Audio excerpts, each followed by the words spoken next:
Hello everybody. आज हम लोग देखेंगे कि व्हाट टू से, यानी कि किस सिचुएशन में आपको क्या कहना है, राइट। तो देखिए, पहला है कि कन्वेइंग ग्रीटिंग्स, यानी कि अपनी बात को अगर आप कहीं भेजना चाहते हैं, अपनी बात को कहीं कहना चाहते हैं तो आप कैसे कहेंगे, है ना।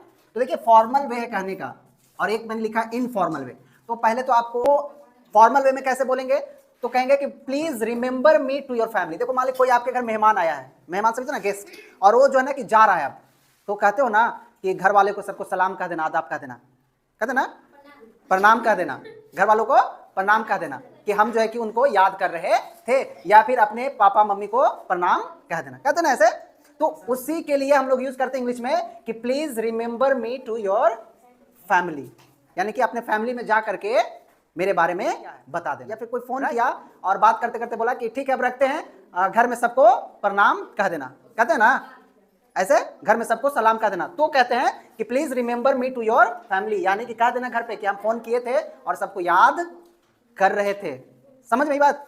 और इनफॉर्मल वे में कैसे कहेंगे, give my love to Supriya, यानी कि सुप्रिया कोई हो सकता है उसकी बहन का नाम हो, है ना, हो सकता है उसके रिलेटिव्स का नाम हो, तो यहाँ पे किसी का नाम है, जैसे रोहन, यानी कि रोहन हो सकता है छोटा भाई है, तो उसके बारे में ऐसे कह, यानी कि रोहन को कहना कि हम उसे याद कर रहे थे या करते हैं, दोनों सही है।